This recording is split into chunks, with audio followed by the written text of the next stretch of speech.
लोगों को स्वस्थ और फिट रखने के उद्देश्य से अंबाला में राहगिरी कार्यक्रम का हुआ आयोजन। मुख्यमंत्री ने साइकिल रैली को हरी झंडी दिखाने के बाद साइकिल चलाकर सभी को फिट रहने का दिया मंत्र।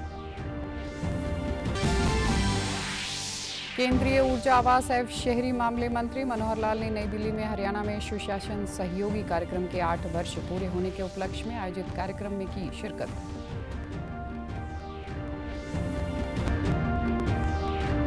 हरियाणा भाजपा ने नए प्रदेश अध्यक्ष मोहनलाल बड़ोली ने रोहतक में मुख्यमंत्री की मौजूदगी में संभाला कार्यभार। 9 जुलाई को राई के विधायक बड़ोली को नियुक्त किया गया था प्रदेशाध्यक्ष।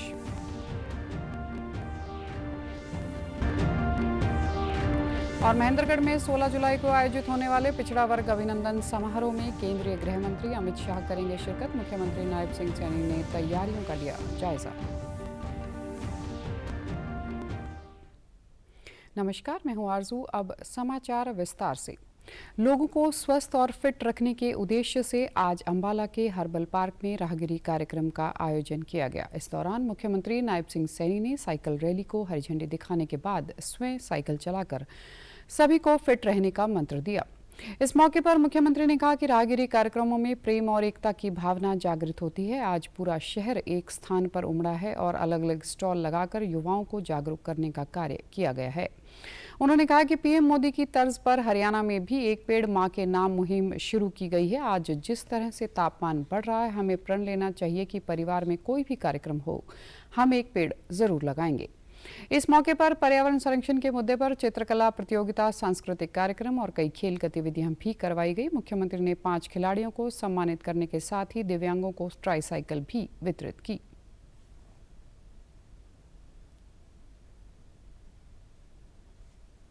डेढ़ करोड़ से ज्यादा, लगभग 1.5 करोड़ पौधे हरियाणा के अंदर लगेंगे। पिछले 10 वर्षों में हमारी सरकार ने हरियाणा प्रदेश के अंदर 18 करोड़ के करीब पौधे लगाए हैं। आज जिस प्रकार का वातावरण, जिस प्रकार का वायु पोल्यूशन और जिस प्रकार से लगातार टेम्परेचर बढ़ रहा है, हम सब ये संकल्प लें कि हम, चाहे बच्चे का बर्थडे है, चाहे परिवार में कोई सुगन का कार्यक्रम है या बड़े बुजुर्ग का दिवस है, हम संकल्प लेकर के जो एक योजना चली है कि एक पेड़ मां के नाम, हम एक पेड़ अवश्य लगाएं।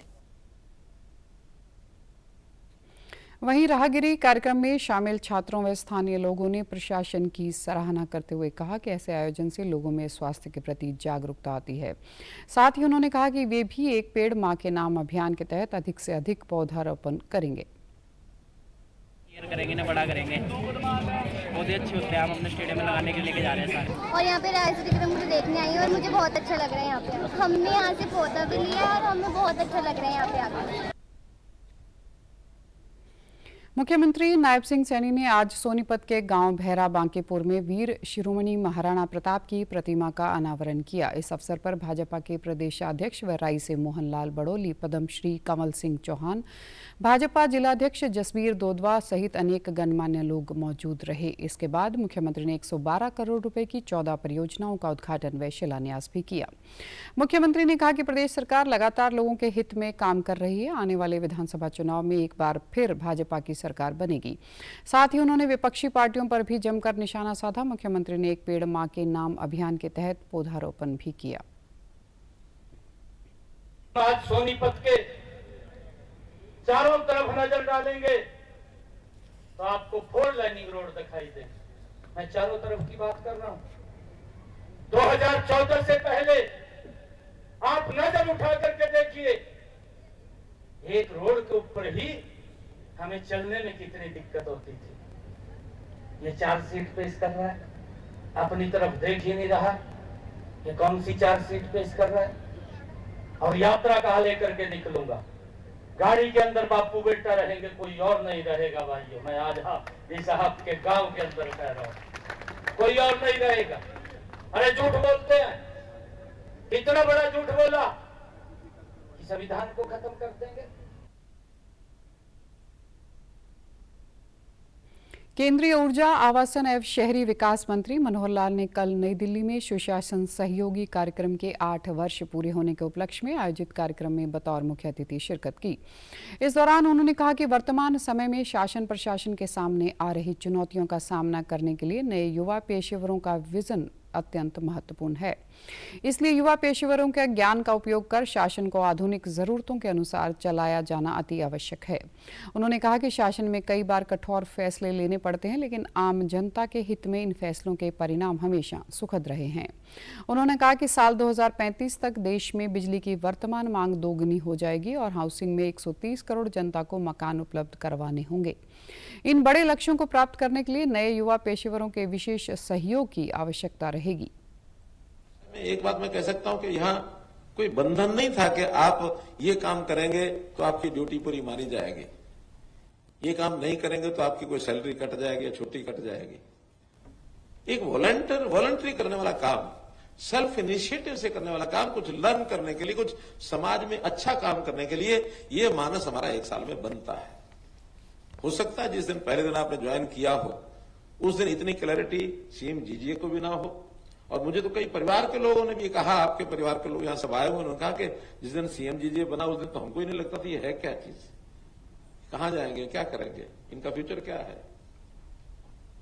लेकिन आज परिवार के लोग सब संतुष्ट होंगे कि वहां उस 1 साल की ट्रेनिंग के बाद, उस सोशल एक्सपोजर के बाद एक अच्छा प्लेटफॉर्म लेने के लिए हमको बहुत आसानी हो जाती है। इससे पहले परियोजना निदेशक व मुख्यमंत्री के अतिरिक्त प्रधान सचिव डॉक्टर अमित कुमार अग्रवाल ने बताया कि इस कार्यक्रम के तहत पिछले 8 सालों में सुशासन सहयोगियों ने विभिन्न सुशासन पहलों को सफलतापूर्वक संचालित करने के लिए अपना पूरा सहयोग दिया। यह एक ऐसा कार्यक्रम रहा जिसने लोगों और सरकार के बीच एक सेतु का काम किया। उन्होंने बताया कि 600 से अधिक अंत्योदय सरल केंद्रों से 10 करोड़ से ज्यादा सेवाएं उपलब्ध करवाई गई हैं। वर्तमान में 20 से ज्यादा सुशासन सहयोगी विभिन्न विभागों में सलाहकार के रूप में कार्य कर रहे हैं। हिसार से सेना भर्ती कार्यालय के भर्ती निदेशक ने बताया कि हिसार, जींद, फतेहाबाद और सिरसा जिले के अभ्यर्थियों की अग्निवीर भर्ती प्रक्रिया हिसार के मिलिट्री स्टेशन में 20 से 28 अगस्त तक आयोजित की जाएगी। सभी अभ्यर्थियों को उनके पंजीकृत ईमेल आईडी पर प्रवेश पत्र भेज दिए गए हैं। उम्मीदवार सेना की आधिकारिक वेबसाइट joinindianarmy.nic.in पर लॉगिन करके अपना प्रवेश पत्र डाउनलोड कर सकते हैं। अग्निवीर भर्ती के पहले दिन सिरसा जिले से अग्निवीर जनरल ड्यूटी, दूसरे दिन हिसार और सिरसा जिले से अग्निवीर जनरल ड्यूटी, तीसरे दिन हिसार और फतेहाबाद जिले से अग्निवीर जनरल ड्यूटी की श्रेणी में उम्मीदवारों की भर्ती की जाएगी। चौथे दिन फतेहाबाद और जींद जिले से अग्निवीर जनरल ड्यूटी, पांचवें दिन जींद जिले से अग्निवीर जनरल ड्यूटी। अब हिसार, जींद, फतेहाबाद, सिरसा जिलों की सभी तहसील से Agniveer office assistant, Agniveer store keeper, technical, Agniveer technical और अग्निवीर ट्रेड्समैन श्रेणियों के उम्मीदवारों की भर्ती की जाएगी। सेना भर्ती प्रक्रिया कंप्यूटरीकृत, निःशुल्क और पारदर्शी होगी। हरियाणा भाजपा के नए प्रदेश अध्यक्ष मोहनलाल बड़ोली ने आज रोहतक स्थित प्रदेश कार्यालय में पदभार संभाला। इस दौरान मुख्यमंत्री नायब सिंह सैनी सहित अनेक नेता मौजूद रहे। इससे पहले मुख्यमंत्री ने मंच पर गदा लहराई और नए प्रदेश अध्यक्ष को गुलदस्ता भेंट किया। मुख्यमंत्री नए अध्यक्ष मोहनलाल बड़ोली को शुभकामनाएं देते हुए लोगों से कहा कि यह भी मेरे जैसा ही है, चिंता मत करो। मोहनलाल बड़ोली को 9 जुलाई को भाजपा का अध्यक्ष बनाया गया था। इससे पहले 2020 में बड़ोली को सोनीपत का भाजपा जिला अध्यक्ष नियुक्त किया गया था। इसके अलावा उन्हें प्रदेश महामंत्री के पद के साथ हरियाणा भाजपा की कोर टीम में शामिल किया गया था। इससे पहले हरियाणा में बीजेपी के प्रदेश अध्यक्ष की जिम्मेदारी मुख्यमंत्री नायब सिंह सैनी के पास थी। भाजपा ने विधानसभा चुनाव से पहले बड़ोली को अध्यक्ष बनाकर जीटी बेल्ट को और भी अधिक मजबूत करने का काम किया है। हरियाणा दिल्ली में दहशत फैलाने वाला गैंगस्टर काला खेरमपुरिया को हरियाणा की स्पेशल टास्क फोर्स ने कल थाईलैंड से गिरफ्तार किया। कुछ दिन पहले काला ने भाऊ गैंग के गुर्गों के जरिए हिसार में एक व्यापारी से 5 करोड़ की रंगदारी मांगी थी। इसके अलावा 2 अन्य व्यापारियों से 2-2 करोड़ की रंगदारी मांगी थी। गैंगस्टर काला हिसार के खेरमपुरिया गांव का रहने वाला है। राकेश उर्फ काला खेरमपुरिया के खिलाफ संबंधित इंटरपोल नोटिस तथा अंतरिम गिरफ्तारी हेतु पत्र जारी करवाए। गृह मंत्रालय ने मामले को तुरंत संज्ञान में लिया और भारत और विदेश में विभिन्न एजेंसियों के साथ समन्वय स्थापित किया। इसी बीच एसटीएफ की टीमों ने उसका पासपोर्ट जिसे उसने फर्जी तरीके से प्राप्त किया था उसको रद्द करवाया गया और संबंधित कानून प्रवर्तन एजेंसियों के साथ गृह मंत्रालय के माध्यम से उसकी पहचान और आपराधिक रिकॉर्ड स्थापित करने वाले आवश्यक कानूनी दस्तावेज साझा किए गए। इस सहयोगात्मक प्रयास के कारण राकेश उर्फ काला के विदेश से भारत लाया जा सका। फिर एसटीएफ की टीम ने पहले से जारी करवाए गए लुकआउट सर्कुलर के आधार पर राकेश उर्फ काला को कल रात दिल्ली एयरपोर्ट में हिरासत में लिया। विस्तार से पूछताछ करने के उपरांत राकेश उर्फ काला को विधिवत रूप से गिरफ्तार किया गया तथा आज उसे अदालत में पेश करके पुलिस रिमांड के लिए आवेदन किया जाएगा। हरियाणा विधानसभा के उपाध्यक्ष रणवीर गंगवा ने कल रेवाड़ी में एक प्रेस वार्ता के दौरान बताया कि महेंद्रगढ़ में 16 जुलाई को आयोजित होने वाले पिछड़ा वर्ग अभिनंदन समारोह में केंद्रीय गृह मंत्री अमित शाह बतौर मुख्य अतिथि शिरकत करेंगे। वहीं प्रदेश के मुख्यमंत्री नायब सिंह, भाजपा प्रदेश अध्यक्ष मोहनलाल बडौली, प्रदेश के सभी मंत्रीगण, सांसद और विधायक भी समारोह में विशिष्ट अतिथि रहेंगे। मुख्यमंत्री नायब सिंह ने कल महेंद्रगढ़ में कार्यक्रमों की तैयारियों का जायजा लिया और अधिकारियों को आवश्यक निर्देश दिए। गंगवा ने कहा कि महाराजा दक्ष प्रजापति जयंती के उपलक्ष्य में 20 जुलाई को जिला हिसार में भी राज्य स्तरीय समारोह का आयोजित किया जाएगा। उन्होंने समाज के लोगों को समारोह का निमंत्रण देते हुए कहा कि हरियाणा सरकार द्वारा संत महापुरुषों की शिक्षा व विचारों को घर घर पहुंचाने के लिए राज्य स्तर पर संत महात्माओं की जयंतियों का आयोजन कराया जा रहा है। स्तर पर मनाई जा रही है। पूरे समाज के अंदर इसको लेकर के बड़ा भारी उत्साह है और बड़ी संख्या के अंदर वहाँ हिसार में भी 20 जुलाई को पहुंच करके और समाज के लोग जहाँ गुरु दक्ष महाराज की जयंती मनाने का काम करेंगे, वहीं माननीय सीएम साहब का इस बात के लिए आभार भी व्यक्त करेंगे कि इस तरीके के फैसले लिए कि समय समय के ऊपर महापुरुषों की जयंतियाँ जो है सरकारी स्तर पर मनाते हैं। चाहे कबीर जयंती मनाने का काम भी किया, वाल्मीकि जयंती मनाने का काम भी किया। उन्होंने कहा कि प्रदेश सरकार मुख्यमंत्री के नेतृत्व में हर वर्ग के कल्याण के लिए कार्य कर रही है। हरियाणा एक हरियाणवी एक की विचारधारा पर आगे बढ़ते हुए मुख्यमंत्री ने ओबीसी वर्ग को भी पूरा मान सम्मान दिया है। उन्होंने कहा कि प्रदेश सरकार ने पूरी पारदर्शिता के साथ योग्य युवाओं को रोजगार दिया है, जिससे युवाओं का सरकार के प्रति विश्वास बढ़ा है। सरकार द्वारा अंत्योदय की भावना के साथ पंक्ति में खड़े अंतिम गरीब व्यक्ति तक पारदर्शी तरीके से योजनाओं का लाभ पहुंचाया जा रहा है। वो जब निकलती थी तो 50 वैकेंसी अगर है तो उसमें 8, 7, 10 लेकर के एक नीचे छोटी सी लाइन लिख देते थे कि योग्य उम्मीदवार ना मिलने के कारण ये पद रिक्त छोड़े जाते हैं और वो बैकलॉग रह जाता था, क्योंकि नौकरियां या तो पैसे से मिलती थी और या पॉलिटिकल सिफारिश से मिलती थी। और जो बैकवर्ड क्लास के अंदर पॉलिटिकल लोग भी कम हैं और उनके पास पैसा नहीं, सारे के सारे हाथ से काम करने वाले लोग होते हैं।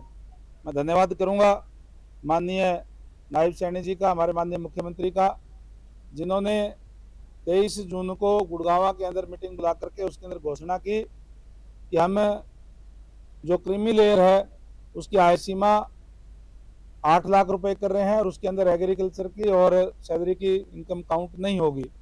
और उसके साथ साथ जो बैकलॉग है उसके भी पूरा करने का काम करेंगे, अभी नई भर्ती निकाल करके।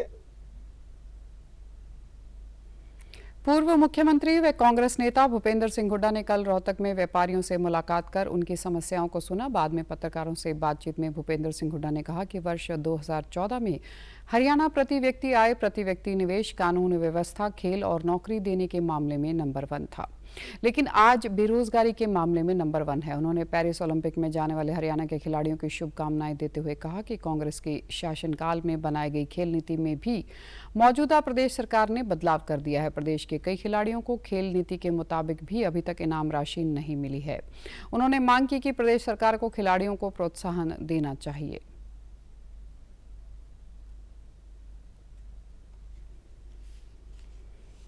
में तो शुभकामनाएं हैं, क्योंकि ये जब हमारे सरकार है यही हमने बनाया था कि युवाओं को हम खेल की तरफ ले जाएं। अच्छा है, हमारे ये श्रेय जो है हरियाणा, मैंने कहा ना 2014 में प्रति व्यक्ति आय, प्रति व्यक्ति निवेश, कानून व्यवस्था, खेल, खिलाड़ी, नौकरी देने में हरियाणा नंबर 1 था।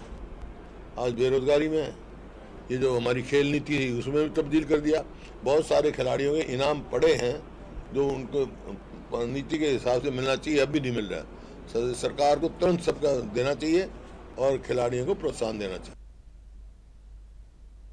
इसके अलावा हुड्डा ने कल देश भर में हुए विधानसभा उपचुनाव के परिणाम पर खुशी जताते हुए कहा कि हरियाणा में होने वाले विधानसभा चुनाव में भी यही परिणाम देखने को मिलेगा। विधानसभा चुनाव में मुकाबला कांग्रेस और बीजेपी के बीच होगा। वोट काटने वाली पार्टियों का कोई स्थान नहीं है। एक अन्य सवाल के जवाब में उन्होंने कहा कि कांग्रेस पार्टी 3 सूत्री कार्यक्रम को लेकर प्रदेश की जनता के बीच जाएगी। आम आदमी पार्टी के साथ गठबंधन पर उन्होंने कहा कि विधानसभा चुनाव के संदर्भ में अभी कोई चर्चा नहीं हुई है। एक तो यह नतीजा 13 सीटों में से 2 आई हैं बीजेपी की, 10 इंडिया ब्लॉक की गई हैं, तो यही नतीजा हरियाणा में होना है। तो सदा ही रही है कांग्रेस की नीति है, जात पात की नीति करती नहीं और सदैव गरीब आदमी की हित की रही है। ये सिर्फ स्लोगन दे के वोट लेने के तो लोग एक्सपोज हो गए। अब इनको पता लग गया लोगों को, इन्हें करना कुछ नहीं, खाली दे रहे हैं। देखिए जो लोकसभा चुनाव आया वो लोगों ने एक साफ संकेत दे दिया कि मुकाबला जो है कांग्रेस का और बीजेपी का है। वोट काटुओं की कोई स्थान नहीं है।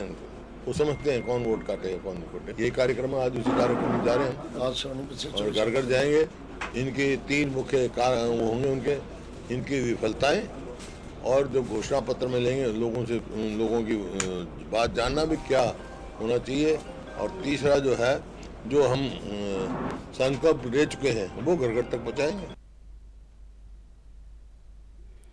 वहीं कांग्रेस प्रदेश प्रभारी दीपक बाबरिया व सोनीपत लोकसभा से सांसद सतपाल ब्रह्मचारी ने कल जींद मुख्यालय पर विभिन्न कार्यक्रमों में शिरकत कर पार्टी कार्यकर्ताओं व समर्थकों से विचार विमर्श किया।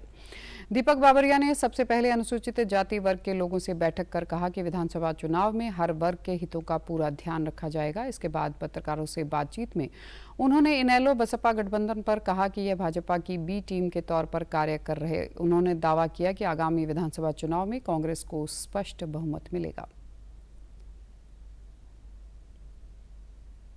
विधानसभा में स्पष्ट बहुमत कांग्रेस पार्टी को मिलेगा। सीटें से भी ज्यादा सीटें मिलेगी। कहीं इतना तो लिख के रखो। भारतीय जनता पार्टी इधर उधर का प्रयास करती है, लोगों को बुला के अलायंस करके बी टीम अपनी खड़ी करती है। फिर अभी जो अलायंस हुआ है इनेलो का और बीएसपी का, वो भी जो है बीजेपी की बी टीम के तहत काम करने जा रहे हैं कि जिसकी वजह से कांग्रेस को नुकसान पहुंचे। उत्तर प्रदेश में भी जो है इन्होंने बीएसपी का इसी प्रकार का इस्तेमाल किया था। मैं समझ रहा हूं कि आज जो परिस्थिति है, लोगों ने मन बना लिया है कि भारतीय जनता पार्टी का जो लोग भी समर्थन करते हैं वो कौम के दुश्मन है, देश के खिलाफ है। सोनीपत लोकसभा से सांसद सतपाल ब्रह्मचारी ने कहा कि अभी हम लोगों के बीच जाकर उनसे राय ले रहे हैं, क्योंकि अभी उसी के आधार पर पार्टी का घोषणा पत्र तैयार होगा। उनके द्वार जाकर के उनसे पूछ करके जो समस्याएं हैं, जो संकल्प पत्र में रख सकते हैं, जिसको हम मैनिफेस्टो बोलते हैं, उसकी तैयारी है ये।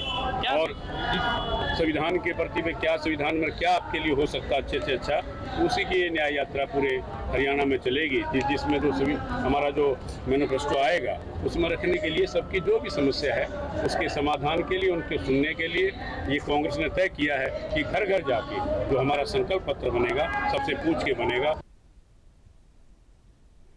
जजपा पार्टी के राष्ट्रीय अध्यक्ष अजय सिंह चौटाला ने कहा कि हरियाणा प्रदेश में परिवर्तन की लहर चल रही है। जजपा पार्टी विधानसभा चुनाव में बेहतर प्रदर्शन करेगी और प्रदेश की सत्ता में भागीदार बनेगी। वे आज पलवल की जाट धर्मशाला में जिला स्तरीय कार्यकर्ता सम्मेलन को संबोधित कर रहे थे।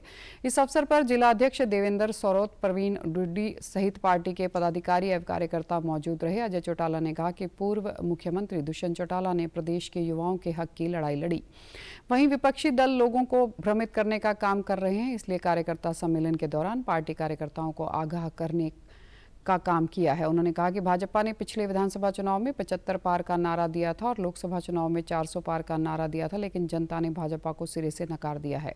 उन्होंने कहा कि कांग्रेस पार्टी हरियाणा में 75 सीटें जीतने की बात कह रही है, जबकि भूपेंद्र सिंह हुड्डा को अपनी टिकट का भी भरोसा नहीं है।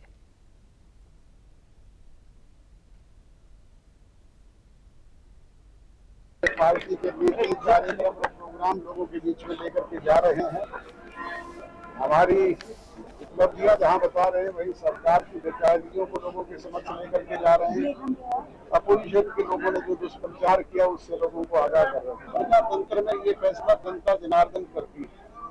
आपको ध्यान होगा कुछ लोग पिछले चुनाव में ये कहते थे 75 पार, गए थे यमुना पार 40 सीट आई। पिछले दिनों टेलीविजन जब हम बोलते थे कुछ लोग छाती ठोक करके कहते थे मोदी की गारंटी है 400 पार, वो 400 पार वाली गारंटी कहाँ गई, आप मेरे से बेहतर जानते हो। आजकल भूपेंद्र हुड्डा कह रहे हैं कि 60 सीट लेकर के हम सरकार बनाएंगे। भूपेंद्र सिंह जी हुड्डा से पूछना चाहूंगा, क्या चौधरी रणवीर सिंह का राज है क्या? प्रजातंत्र है, फैसला जनता जनार्दन ने करना है। सहकारी समिति हरियाणा ने कल फरीदाबाद में केंद्र सरकार की नाबार्ड योजना के तहत ग्रामीण महिलाओं को रोजगार के लिए 4 करोड़ रुपए का ऋण प्रदान किया। इस मौके पर केंद्रीय राज्य मंत्री कृष्णपाल गुर्जर ने कहा कि महिलाओं को आत्मनिर्भर बनाने के लिए भाजपा सरकार लगातार प्रयासरत है। इसी के तहत आज 4 करोड़ रुपए के ऋण वितरित किए गए हैं। इसके चलते आज महिलाएं आत्मनिर्भर बनकर परिवार का पालन पोषण कर रही हैं। उन्होंने 25 जून को संविधान हत्या दिवस के रूप में मनाए जाने के सवाल पर कहा कि कांग्रेस ने संविधान को हमेशा पैरों तले कुचला है।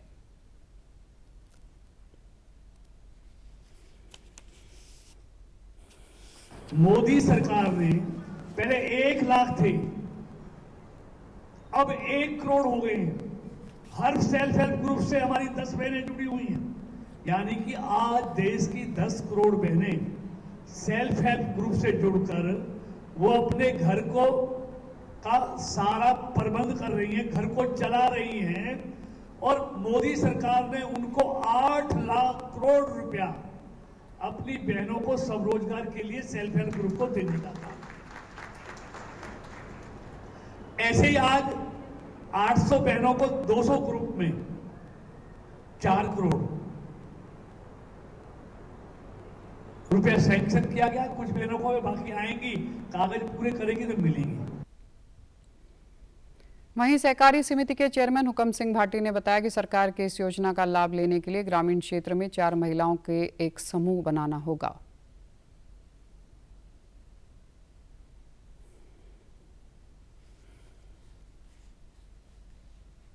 JLG स्कीम है, जॉइंट लायबिलिटी ग्रुप। 4 महिलाएं इकट्ठी होकर एक ग्रुप बनाती हैं और वो कोई भी काम करने के लिए वो अपना रोजगार बढ़ाएं, घर की आमदनी बढ़ाएं। ये एक महिला को 50,000 रुपये इसमें ऋण मिलेगा और उनको लगभग 1668 रुपये के करीब महीने की किस्त आती है। 3 साल तक वो वापस करेंगे और जब वो पैसा वो वापस कर देंगे तो उनको फिर और बढ़ा करके बैंक पैसे दे देगा, जैसे उनका काम है उसके हिसाब से। इस्कॉन प्रचार समिति की ओर से कल कैथल में खाटू श्याम मंदिर से भगवान जगन्नाथ की 17वीं रथ यात्रा निकाली गई। इस दौरान कुरुक्षेत्र से सांसद नवीन जिंदल ने बतौर मुख्य अतिथि शिरकत की। सांसद नवीन जिंदल और विधायक लीलाराम ने श्रद्धापूर्वक भगवान जगन्नाथ के रथ के आगे झाड़ू लगाई और रथ को भी खींचा। इस मौके पर सांसद नवीन जिंदल व विधायक लीलाराम ने कहा कि हम सभी सौभाग्यशाली हैं कि भगवान जगन्नाथ कैथल की पावन धरती पर आए और अपना आशीर्वाद दिया। हम इस पावन अवसर पर कैथल जिलावासियों की जगन्नाथ भगवान से सुख समृद्धि की कामना करते हैं।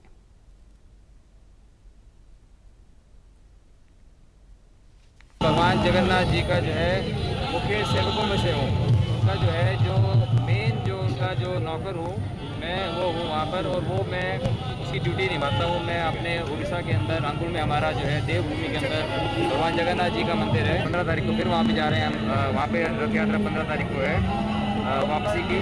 और आज के दिन में आप सभी को आपके माध्यम से आपके सभी दर्शकों को मैं बहुत बहुत शुभकामनाएं देता हूँ और मैं ये भगवान से प्रार्थना करता हूँ भगवान जगन्नाथ जी का आशीर्वाद हम सब पे बना रहे। भगवान जगन्नाथ जी जब रथ यात्रा में निकलते हैं तो वो सभी को दर्शन देने के लिए, अपने सभी भक्तों को दर्शन देने के लिए निकलते हैं और ये हम सबका बहुत बड़ा सौभाग्य है जो इसके अंदर हम सब शामिल हो सके। मैं आज भगवान जगन्नाथ जी, भगवान बलराम और माँ सुभद्रा से मैं यही कामना करता हूँ कि सबको सुख में रखें और सबकी जो भी उनकी इच्छाएं हैं सब इच्छाएं पूरी हो। सभी कैथलवासियों को आज के इस पावन पवित्र दिन पर बधाई देता हूँ। ये दिन हर घर में खुशियाँ लेकर के आए, कैथलवासियों के लिए, सभी बहन भाइयों के लिए। हरे कृष्णा हरे रामा के जयकारों के साथ रथ यात्रा में शामिल हुए श्रद्धालुओं ने कहा कि आज भगवान जगन्नाथ के दर्शन कर काफी खुशी मिली है। हम भगवान जगन्नाथ से सबकी सुख समृद्धि की कामना करते हैं। आज के दिन का सब बहुत इंतजार करते हैं क्योंकि जगन्नाथ जी से सबको प्यार करते हैं और कैथल शहर में जब जगन्नाथ जी की रथ यात्रा निकलती है तो कुछ महीने पहले ही वो उत्साह देखने को मिल जाता है कि सब कितना तैयार होते हैं, कैसे सारी तैयारियां करते हैं और आज वो दिन है तो हम सब बहुत खुश हैं। हम हर साल रथ यात्रा में आते हैं और बहुत अच्छा लगता है। जो भजन करते हैं हम भंडारा भी बाद में खाने जाते हैं और पूरी रथ यात्रा अटेंड करते हैं, तो बहुत अच्छा लगता है रथ यात्रा। श्री अमरनाथ जी के दर्शन के लिए आज जम्मू के भगवती नगर आधार शिविर से 4,889 तीर्थयात्रियों का एक और जत्था कश्मीरी घाटी के लिए रवाना हुआ। इसमें 3,672 पुरुष, 1,086 महिलाएं, 21 बच्चे और 88 साधु और 22 साध्वियां हैं। इनमें से 1,896 यात्री बालताल आधार शिविर के लिए और 2,993 यात्री पहलगांव के लिए रवाना हुए। उधर स्वास्थ्य सचिव अपूर्व चंद्रा ने आज जम्मू कश्मीर में अमरनाथ यात्रा के लिए स्वास्थ्य संबंधित तैयारियों की समीक्षा की। संवाददाताओं से बात करते हुए उन्होंने पिट्ठू एम्बुलेंस सेवा के बारे में जानकारी देते हुए बताया कि जहां घोड़े पर यात्रा की जा रही है उस ट्रैक पर लगातार ऑक्सीजन सिलेंडर उपलब्ध कराए जाते हैं। उन्होंने कहा कि यात्रा के पहले 15 दिनों में 2,50,000 से अधिक श्रद्धालु दर्शन कर चुके हैं। आधार शिविरों में बहुत अच्छी तरह से सुसज्जित चिकित्सा सुविधाएं प्रदान की गई हैं। कल मैं अमरनाथ यात्रा में जो हेल्थ फैसिलिटी है उसकी समीक्षा करने राज्य सरकार के अधिकारियों के साथ में गया था और मुझे बहुत ही आनंद हुआ कि जिस तरह से वहाँ पर जो है विविध राज्यों से और विविध ठिकानों से यात्री आते हैं। लगभग 2.5 लाख से अधिक यात्री पिछले 15 दिन में वहाँ आ चुके हैं और हाई एल्टीट्यूड में जो यात्री आते हैं उनकी उम्र भी कईयों की 60 या उससे अधिक रहती है, पर वहाँ पर जिस तरह की फैसिलिटी प्रोवाइड करी गई है वो बहुत ही उत्तम है। और गवर्नमेंट ऑफ JNK ने भी कई ऐसे नए उसमें वहाँ चीज़ें उपलब्ध कराई हैं। जैसे अब मैंने वहाँ देखा कि एक पिट्ठू एम्बुलेंस करके उन्होंने शुरू करी है, जो कि मेरे ख्याल से एक यूनिक उनका मेरे ख्याल से एक एक्सपेरिमेंट है।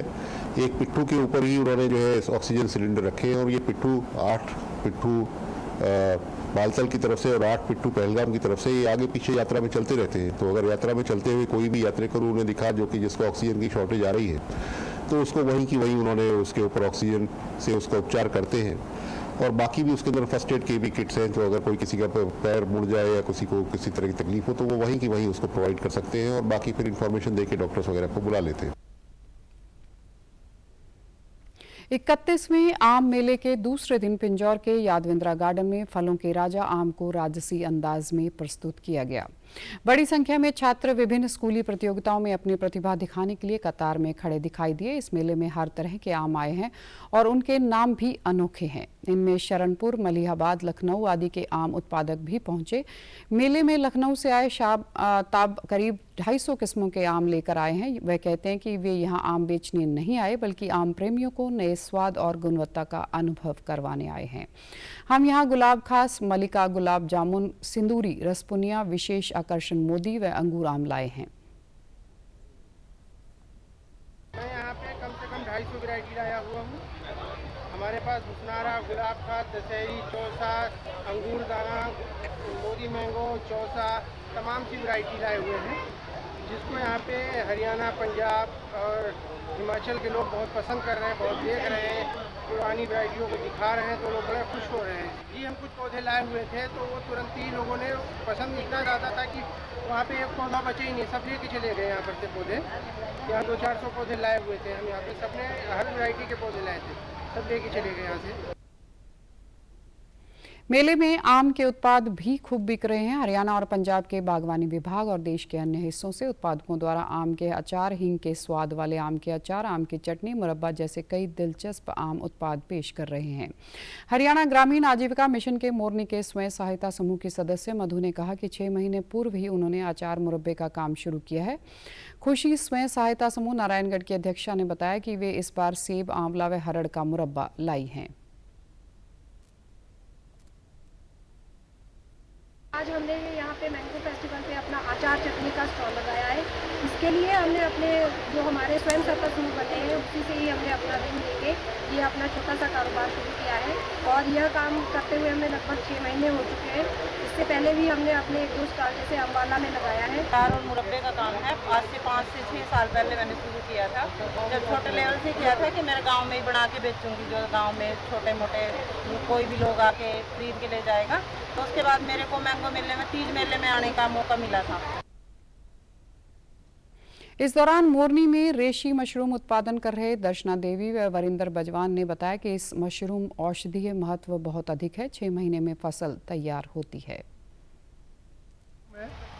ये इसकी जो हम कल्टीवेशन कर रहे हैं, इसी कल्टीवेशन में सारा ये 100% केमिकल फ्री है। Total process. लकड़ी के बुरादे पे ये तैयार होता है। लकड़ी का बुरादा होता है, इसमें थोड़ा लाइम होता है, थोड़ा जिप्सम होता है और बीट ब्रांड होता है, चोकर। इस सारे को गीला करके 14 घंटे पहले पैकों में भर के और स्टेलाइज करते हैं 126 डिग्री सेल्सियस में। ये गनोरमा मशरूम है हमारा, ये हम इसका फ्रूट तैयार करते हैं। फ्रूट तैयार करने के बाद हम ये इसका पाउडर बनाते हैं और पाउडर बनाने के बाद हम इसका ये ऋषि रस ये कैप्सूल है। समाचारों में आज इतना ही। नमस्कार।